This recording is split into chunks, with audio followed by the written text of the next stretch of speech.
നിശ്ചയമായിട്ടും ഈശോ ഒരു രാജകീയ കുടുംബത്തിൽ പിറന്നു എന്ന് നമ്മളെ പഠിപ്പിക്കുവാനാണ് ഇത്രയും നീണ്ട വംശാവലി, ആ കുടുംബചരിത്രം നമ്മുടെ മുമ്പിൽ അവതരിപ്പിച്ചത്. പ്രിയപ്പെട്ടവർ, നമ്മൾ ക്രിസ്മസ് ആഘോഷിക്കുകയാണ്. ഞാൻ ഇങ്ങനെ ചിന്തിക്കുകയായിരുന്നു, ആദ്യത്തെ ക്രിസ്മസ് ഏതായിരുന്നു? നിശ്ചയമായിട്ടും അത് പർദീസായിൽ ആയിരുന്നു. മനുഷ്യനെ തൻ്റെ ഛായയിലും സാദൃശ്യത്തിലും സൃഷ്ടിച്ചു, എന്നിട്ട് അവനോടുകൂടിയായിരുന്നു. സായാഹ്നത്തിലും രാവിലെയൊക്കെ കൂടെ നടക്കാൻ വരുമായിരുന്നു. ഹല്ലേലൂയ! അതായിരുന്നു ആദ്യ ക്രിസ്മസ്. ബഹുമാനപ്പെട്ട ഡയറക്ടറച്ചൻ വിജിലച്ചൻ നിങ്ങളോട് പറഞ്ഞു, വലിയ സന്ദേശം, എമാനുവൽ, ദൈവം നമ്മോട് കൂടെ. എന്നാൽ ആദ്യ മനുഷ്യന് അത് അനുഭവിക്കാനുള്ള കർമ്മമുണ്ടായില്ല. അത് പാപം ചെയ്ത് വിട്ടുപോയി. എന്നാലും ആ വചനം മനുഷ്യരോട് ഉണ്ടായിരുന്നു. ആ പഴയ നിയമകാലത്തും ആധ്യാത്മികത ഉള്ള മനുഷ്യർ ആ അദൃശ്യനായവനെ ദൃശ്യനായതുപോലെ കണ്ടു. ഹെബ്രായക്കാർക്ക് ലേഖനത്തിൽ 11-ാം അധ്യായത്തിൽ നമ്മൾ വായിക്കുന്ന മൂശയെപ്പറ്റി.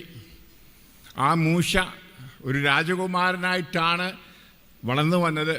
ഒരു നിമിഷത്തിൽ തോന്നി, ഈ രാജകീയമായ ആഡംബരങ്ങളും സന്തോഷങ്ങളും ഞാൻ അനുഭവിച്ച് ജീവിക്കുമ്പോൾ എൻ്റെ ജനങ്ങൾ കഷ്ടപ്പെടുന്നു. അതുകൊണ്ട് അത് ഉപേക്ഷിച്ച് അവരുടെ കഷ്ടപ്പാടുകളിൽ പങ്കുചേർന്ന് അവർക്ക് എന്തെങ്കിലും ചെയ്യാമോ എന്ന് ചിന്തിച്ചു.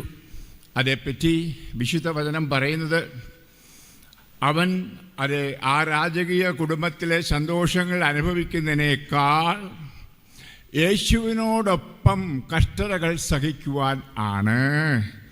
ഹല്ലേലൂയ! പ്രിയപ്പെട്ടവരെ, കർത്താവിനും യേശുവിനും 1300 1400 വർഷങ്ങൾക്ക് മുമ്പ് ജീവിച്ചിരുന്ന മൂശ ആ ആന്തരിക കണ്ണുകൾ കൊണ്ട് അദൃശ്യനായവനെ ദൃശ്യനായവനെ പോലെ കണ്ടു. അതുകൊണ്ടാണ് ആ വാക്ക് ഉപയോഗിച്ചിരിക്കുന്നത്. യേശുവിൻ്റെ കഷ്ടപ്പാടുകളാണ് ഈ ജനം സഹിക്കുന്നത് എന്ന് മനസ്സിലാക്കിക്കൊണ്ട് അവരെ ആശ്വസിപ്പിക്കാൻ പോകുന്നു. അതായത് ആ പഴയ നിയമകാലം എന്ന് പറയുന്ന കാലത്തും കർത്താവുണ്ടായിരുന്നു, മനുഷ്യനോടുകൂടി ഉണ്ടായിരുന്നു. പക്ഷേ ആന്തരിക കണ്ണുകളുള്ളവരെ അത് അനുഭവിച്ചുള്ളൂ. അത് നമുക്ക് കാണാൻ സാധിക്കും. പ്രവാചകന്മാർ, പുരോഹിതന്മാർ, ഇങ്ങനെ പലരും ഉണ്ടായിരുന്നു. എന്നാലും ബഹുഭൂരിപക്ഷം ജനങ്ങളും അന്ധകാരത്തിൽ ഈ ആന്തരികത തുറക്കാതെ കൂടെയുള്ള ദൈവത്തെ കാണാതെ ജീവിച്ചു. കണ്ണുണ്ടായിരുന്നെങ്കിലും കണ്ടില്ല, ഹൃദയമുണ്ടായിരുന്നെങ്കിലും ആനന്ദിച്ചില്ല, അനുഭവിച്ചില്ല. അത് കണ്ട കർത്താവ് ദൃശ്യമായിട്ട് അവനെ അയച്ച സംഭവമാണ് 2025 വർഷം മുമ്പ് ബേത്ലഹേമിൽ നടന്നത്. അതാണ് ഇപ്പോൾ നമ്മൾ ഈ പുൽക്കൂടൊക്കെ വെച്ച് ആഘോഷിക്കുന്നത്. ഇതൊക്കെ ഒരു ചരിത്രത്തിൻ്റെ ആഘോഷം. എന്നാൽ മൂന്നാമതൊരു ക്രിസ്മസ് ഉണ്ട്, വന്നിട്ടില്ല, വരാൻ പോകുന്നേ ഉള്ളൂ. അവൻ്റെ രണ്ടാം വരവ്. ഹല്ലേലൂയ! പ്രിയപ്പെട്ടവരെ, യഥാർത്ഥ ക്രിസ്മസ് വരാൻ പോകുന്നതേ ഉള്ളൂ. ഇത് കഴിഞ്ഞ ചരിത്രകാലങ്ങൾ, ചരിത്ര സംഭവങ്ങൾ നമ്മൾ അയവറക്കുന്നു ആഘോഷങ്ങളിലൂടെ. എന്നാൽ കർത്താവ് ആഗ്രഹിക്കുന്ന ഈ ആഘോഷങ്ങൾ ആണോ? യഥാർത്ഥത്തിൽ അല്ല. പിന്നെയോ കൂടെയുള്ള ദൈവത്തെ കാണുക, തൊടുക, അനുഭവിക്കുക. യേശു എന്തിനു വന്നു?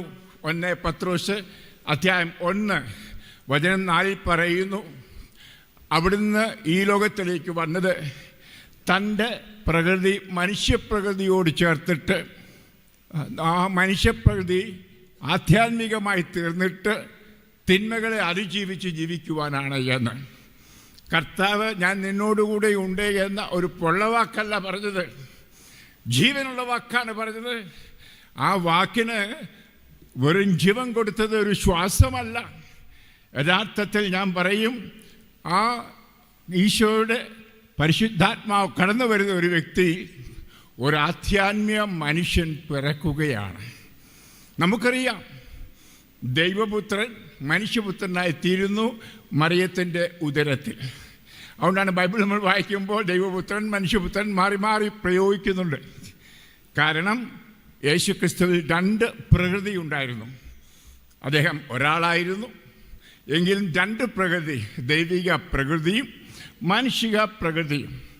ഈ മാനുഷിക പ്രകൃതി മറിയത്തിൽ നിന്ന് കിട്ടി. നമുക്കറിയാം, അവരുടെ രക്തത്തിലാണ് പിറന്നത്. പരിശുദ്ധാത്മാവിലൂടെയാണ് ഈ ആധ്യാത്മിക പ്രകൃതി ഉണ്ടായിരുന്നത്. ഈ രണ്ട് പ്രകൃതികളും അത്ഭുതാവഹം സമ്മേളിച്ചിരുന്നു.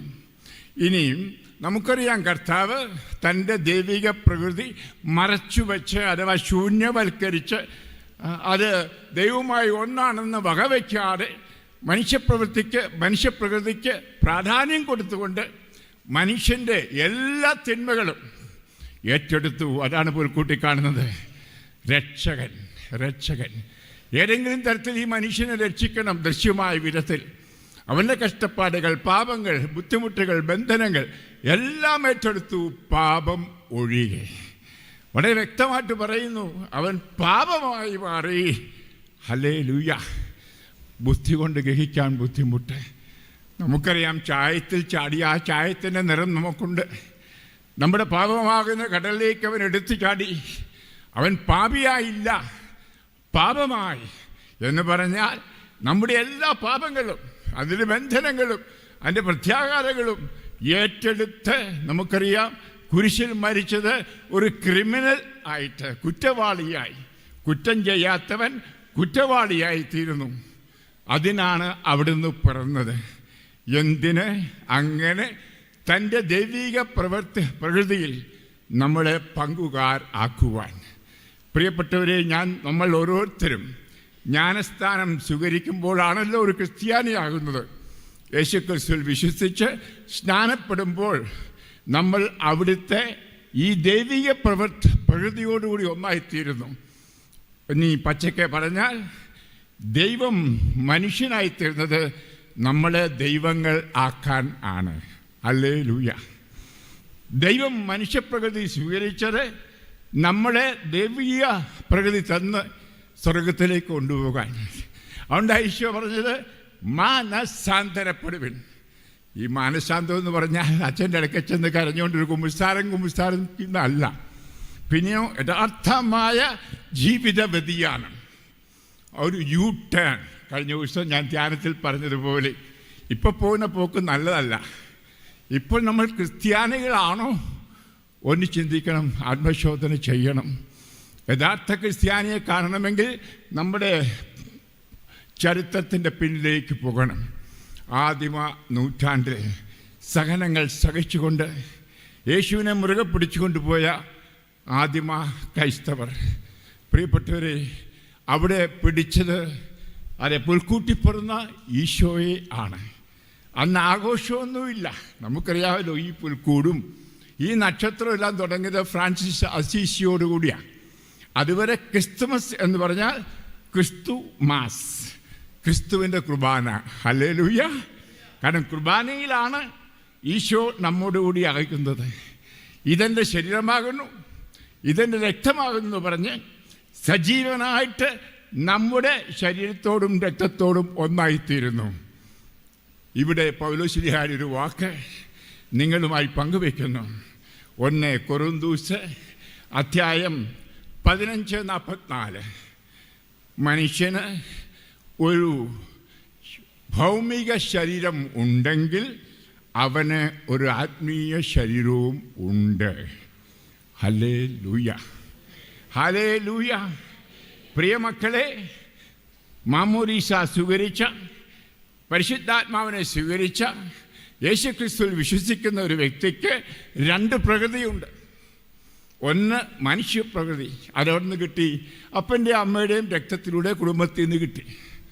അതിനതീതമായിട്ട് ഒരു പ്രകൃതി നമ്മളിലേക്ക് ഒട്ടിച്ചു വച്ചു, കൂട്ടിച്ചേർത്തു. അതാണ് ദൈവിക പ്രകൃതി.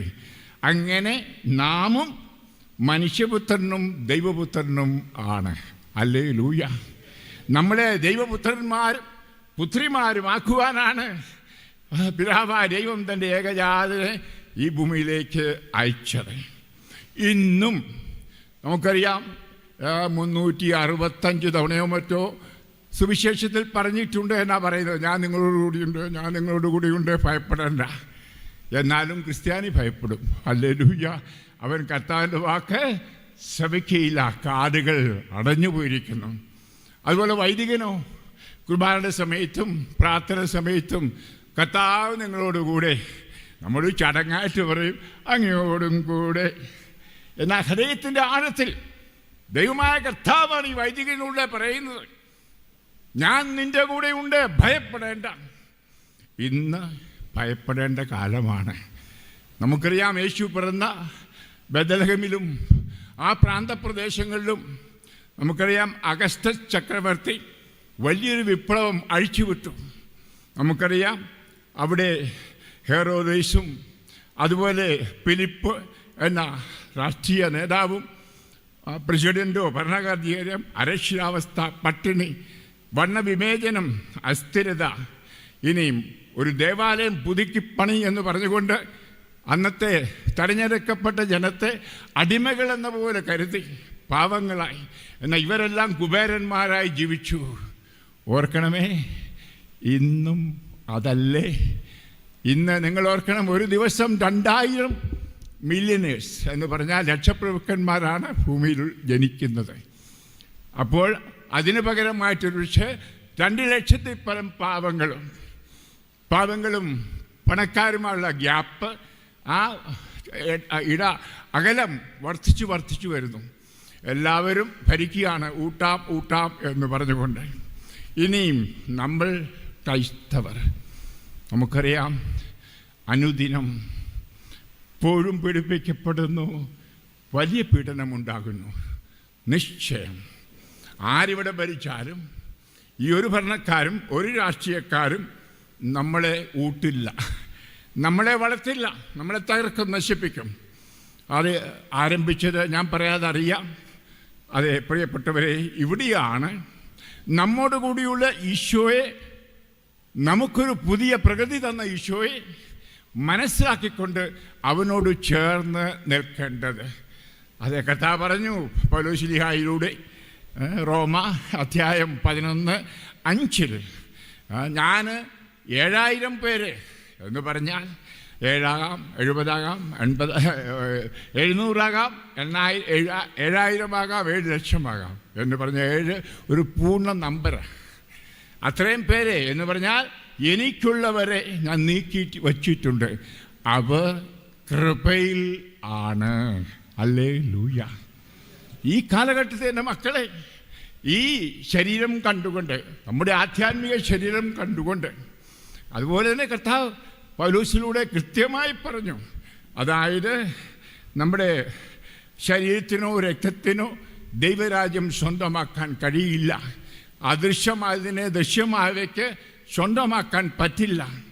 ഈ അദൃശ്യനായ കർത്താവ് ഞാൻ നിൻ്റെ കൂടെ ഉണ്ട് നടക്കുന്നു.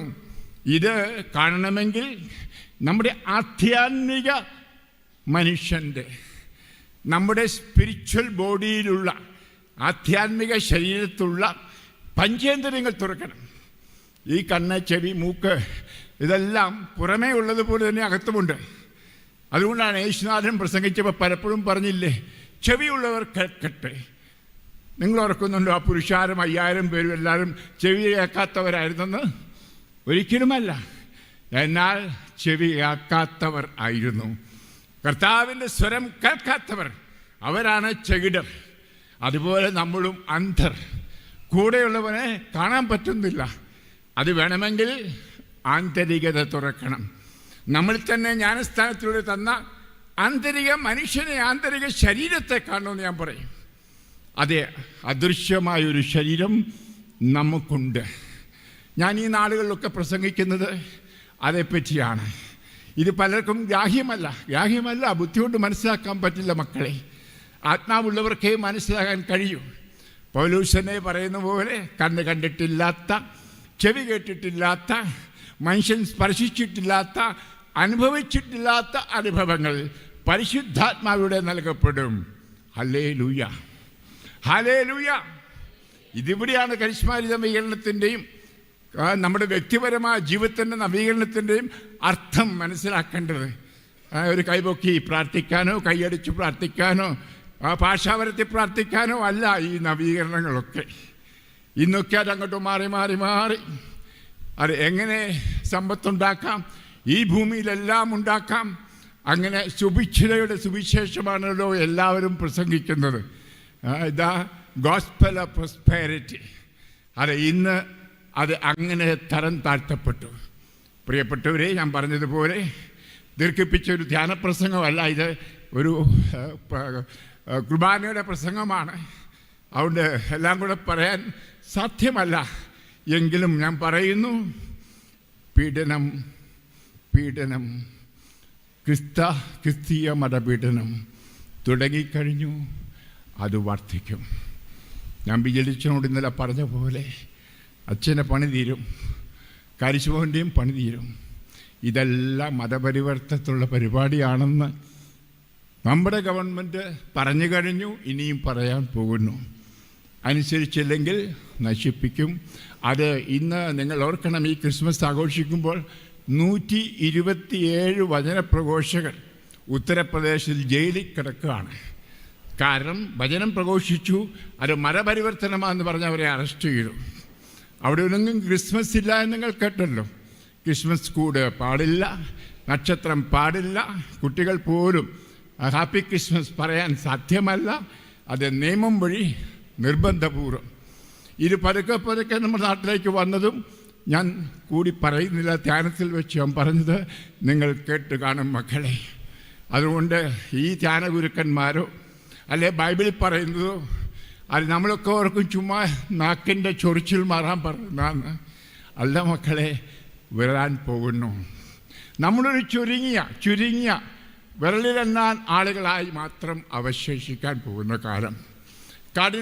കർദിനാൾ റാറ്റ്സിംഗർ, പിന്നീട് നമുക്കറിയാം 16-ാം ബെനഡിക്റ്റ് പാപ്പ, അദ്ദേഹം 1972 പറഞ്ഞു, വൈദികരുടെ പൊള്ളയായ ജീവിതം വർദ്ധിക്കും. അവർ വെറും രാഷ്ട്രീയമെന്ന പോലെ അത് യേശുവിനെ അറിയാതെ കണ്ട് പുറമേയുള്ള സ്ഥാപനങ്ങൾ നടത്തിക്കൊണ്ടു പോകും. എന്നാൽ ചുരുക്കം വൈദികർ യേശുവിൻ്റെ സ്നേഹത്താൽ കത്തിയെരിയുന്നവരുണ്ടായിരിക്കും. ജനങ്ങളെല്ലാം സ്വത്തിനും പണത്തിനും പിന്നാലെ പോകും, യേശുവിനെ മറന്നു പോകും. എന്നാൽ അവശേഷിക്കുന്ന കുറേ പേര് കാണും, അത് യേശുവിനെ മുറുകെ പിടിച്ചുകൊണ്ട് യേശുവിൻ്റെതായി. ഇനി യേശുവിൻ്റെ അല്ല ജീവിക്കുന്നവർ എല്ലാവരും ഇല്ലാതായിത്തീരും. എങ്ങനെയെന്ന് അദ്ദേഹം പറയുന്നില്ല. എങ്ങനെയും ആകാം.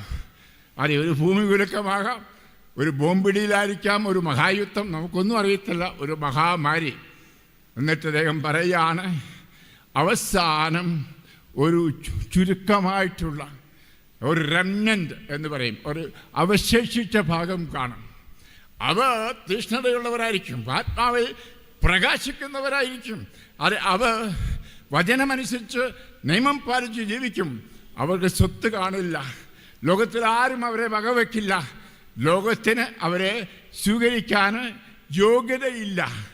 അത് കാരണം ഒരു പക്ഷേ ഗുഹകളിലും അല്ലെങ്കിൽ പൊത്തുകളിലും വഴികളിലൊക്കെ താമസിക്കേണ്ടി വരും. അവരുടെ സ്വത്തും പണവും എല്ലാം ഒരു പക്ഷെങ്കിൽ പോകും.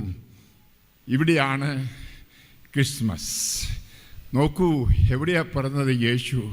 ഒരു പുൽക്കൂട്ടിൽ 2 പാവപ്പെട്ട മാതാപിതാക്കളുടെ ഇടയിൽ.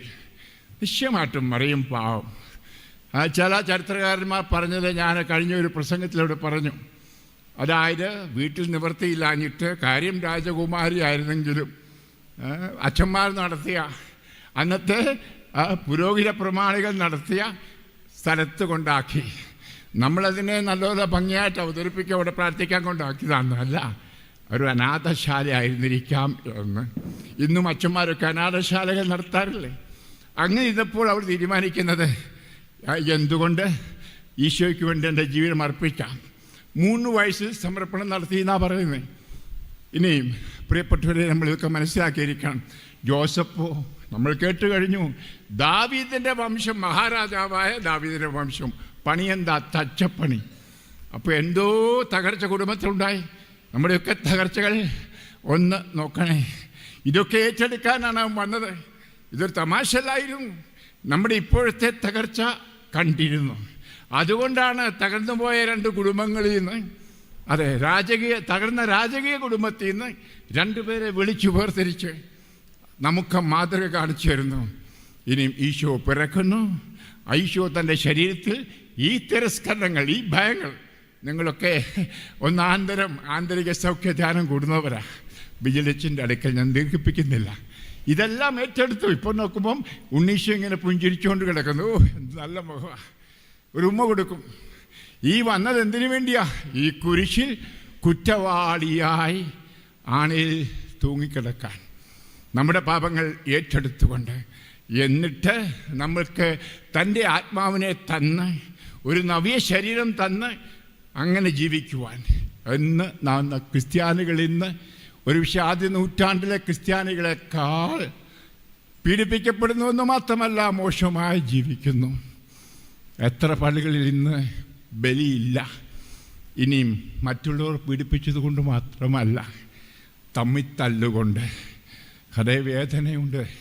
വലിയ ബസിലിക്കായൊക്കെ അടച്ചിട്ട് മുന്നിൽ പന്തലിട്ട് ഇന്ന് ബലിയർപ്പിക്കാനും പുൽക്കുടുവിക്കാനും കേരള കത്തോലിക്ക ശ്രമിക്കുന്നു. പോലീസ് അവരെ ഓടിക്കുന്നു. ആ വലിയ കത്തീണ്ടൽ അടഞ്ഞു കിടക്കുന്നു. കള്ളൻ